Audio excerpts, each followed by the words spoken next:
Hello, everybody. Before we begin, I'd like to apologize that I have not been able to grow a set of mutant arms. Yeah, I want to go through the Tomos Bullet A3 engine, but it's really hard to hold a camera, deal with lighting, a gaudy engine, and all that focus stuff. So if we go out of focus or we go a little shaky, I'm going to apologize now. Secondly, I am not an automotive geek, so if I get any of the terminology wrong, it's just not my field, okay? So, let's just roll with this. Okay, so, what happened? Lil Red Devil had a backfire not too long ago. I suspected that possibly something in the transmission went bad. I suddenly got basically 50% power loss. His RPMs were idling really, really high. I didn't know what was going on. Instead of changing from second gear at 11 miles an hour, it was closer to 15, maybe 17 miles an hour. I don't know. So I drained the fluids, and I checked the gearbox, checked the transmission. Maybe I'll do a video of it later, because that's a real messy process. Which is also making this very difficult, because I've got to deal with a greasy engine on top of my phone and all that jazz. But anyway, I looked at all the teeth inside, and everything looked pretty much pristine. Absolutely nothing that would really stand out as a concern whatsoever. So, I thought, okay, maybe we have a slight timing issue within the flywheel over here. So I tried to get it off yet again, and I did a little bit of damage because I'll try to get a shot. It's very, very difficult. I could barely even see my phone screen right now. But I basically just stuck a screwdriver in here, and then I took a socket wrench, and then I hammered the shit out of it. Unfortunately, when I did that, I damaged one of the metal pieces inside that hold the coil in place. There's basically a couple of sheets of metal here, a couple of sheets of metal here. I don't even know if we're in focus right now or if you could see it. But yeah, you can see that metal plate inside. I accidentally bent that out of shape, so as we rotate, you're going to notice that we're going to get a little bit of grip right there. And it's scraping into the magnet. So one of two things is going to happen. Either the magnet, after, just running the engine for a while, it's going to naturally wear away, or I'm going to get the damned flywheel off in some way, shape, or form and fix this. So, one way or another, that's not like a fail point, okay? So, not too concerned about the points and the contacts in there. But we lost compression. What was going on with that? So, whenever I try to kick back, it really wasn't giving me the type of compression that was really, needed for ignition. So, of course, I changed out spark plug, cleaned all that crap up, and it was just even worse after that. Once I cleaned everything up, after I cleaned up the transmission, I got even less compression. So, obviously, it had to be something, and also before I rode, and it finally just petered out and died, you could hear it was like straight from the front of the engine. Alright, so I wound up taking off the engine. Here's the very top, the spark plug sticks out of here. This was all caked on with carbon. It was horrific, so it took me a while to clean that up.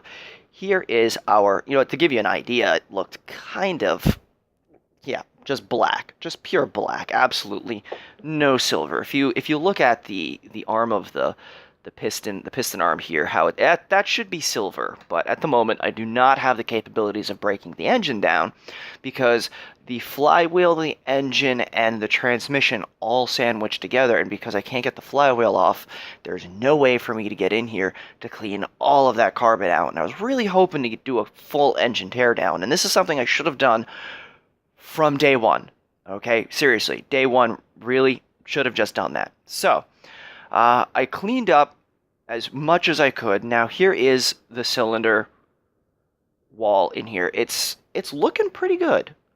All right, it's pretty smooth. I don't see any like major imperfections in here.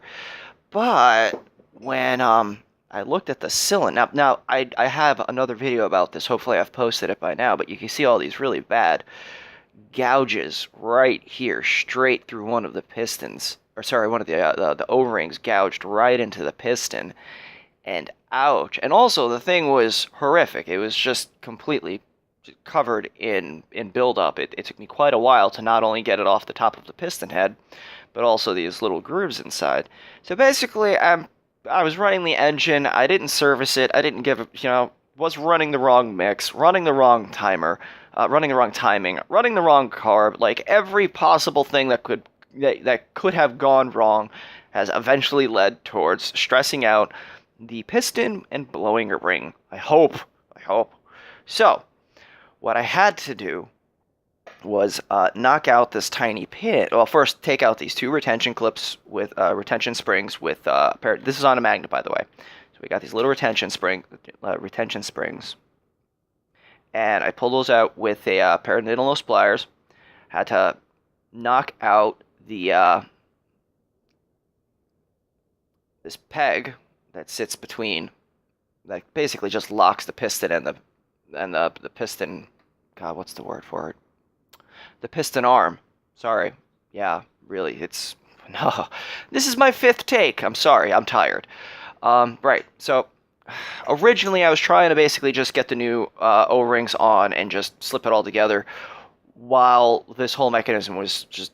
It just wouldn't work. I had to take the piston head off. So now what I need to do is basically put the O-rings on, 3-in-1 oil this because I don't have any spray lubricant, slide it in, take this whole big piece, slide it onto the 4 bolts without losing the piston, because we need to have tension. There's going to be, or sorry, compression.